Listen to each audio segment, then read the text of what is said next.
Welcome to Setting the Standards with Sha-Rock here on Sirius XM Backspin. A lot of you don't know who I am, and I'm talking to the whole country. I'm talking to Canada. I'm talking to everybody around the world. Some of you may not know who Sha-Rock is, but I'm here to tell you, I am the first female MC of hip-hop. And let me say it again. I am the first female MC of hip-hop. The female who set the standards for what you may hear from other female MCs today. I'm a product of the 70s. I was very instrumental, the Funky 4+1, who helped to lay the foundation of what we call the culture of hip-hop today, along with many others. Back in the days, in the 70s, we battled with the best of them, from Grandmaster Flash to the Furious Five to African Bambaataa and the Zulu Nation and many more to follow. The hip-hop means so much to me that I'm so glad that XM Radio gave me the opportunity to come and just display my gratitude to everybody out there that embraced the culture. I wanted to basically have this show around females who sort of kind of changed the evolution of females within hip-hop, but I also have my publicist here,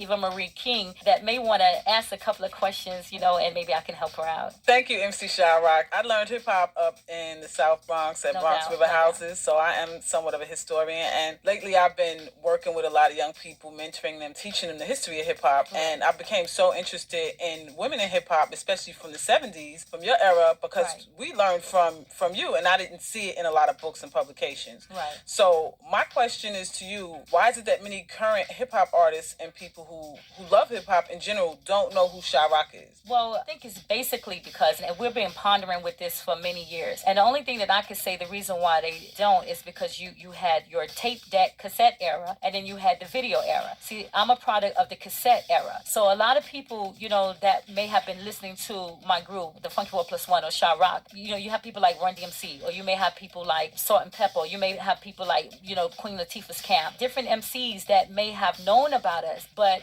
because we were in the tape deck era, the only way that people would be able to really know about us if that they had the tapes. The tapes were floating around in the high schools and people schools, whether or not it was in the gyms, whether or not it was on the streets of New York, and that's how people like Run DMC was able to know what we were doing back then. And so because you had your tape deck era, you had your video era, unfortunately in 79 is when we first came out with a record. Although we was in the streets prior to 79, at that point videos were beginning to come out, so we didn't make the video era. So that's what happened. That's why you won't hear or you didn't see Sha-Rock on TV, because I come from the product of the tape deck era.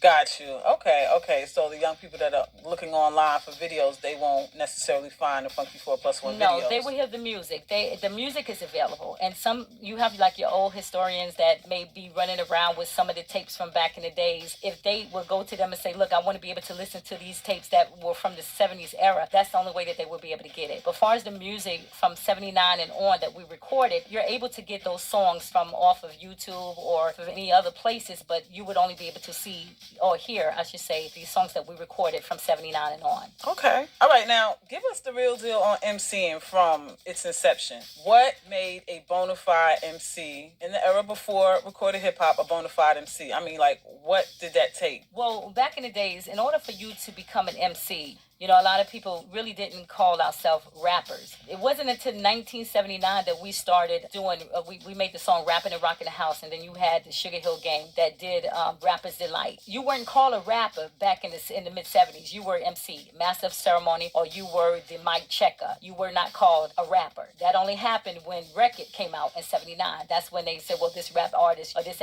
artist here, because of Rapper's Delight or because of one of our songs, Rapping and Rockin' the House. But in order for you to be a bona fide MC coming out of the Bronx back in the mid-70s, you had to solidify yourself as that MC, because we didn't have records then, and you didn't have, most of the people that come out nowadays, they come out with records. So when they hit the street, you already know they rhymes 100% because of the record era that we in. But back then, you didn't have a record to fall on. So when you, as an MC, came out, you had to solidify yourself as an MC, and you became a bona fide MC by saying the dopest rhyme. You became a bona fide MC by getting respect from your male counterpart. And that's what I had to do as a female MC. In order for you to say, okay, look, Sha-Rock is the best female out here, or Sha-Rock is better than any other female that's out here now, be it male or female, you had to solidify yourself, and that means saying the dopest rhymes. Your swagger had to be off the chain. Your craft had to be not like anybody else, but you had to solidify yourself, and you did that by becoming the best MC and going up against the next one and battling your male counterparts as well. And that's what made you a good MC, and that's what made me the best female MC back then.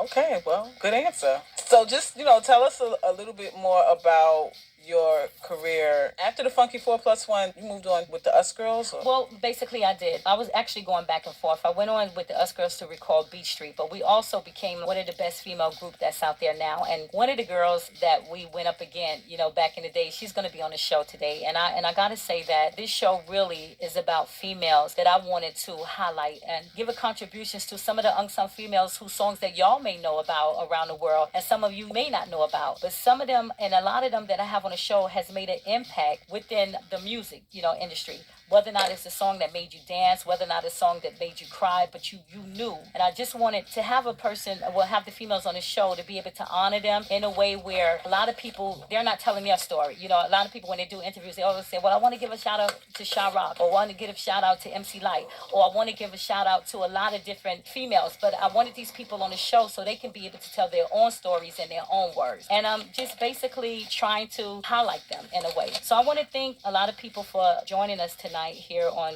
the Backspin channel, and hopefully you're enjoying the show. We have a lot of females coming up. Hit us up with feedback on the Backspin at SiriusXMRadio.com. Y'all rocking with Setting Standards with Sha-Rock on Sirius XM Backspin.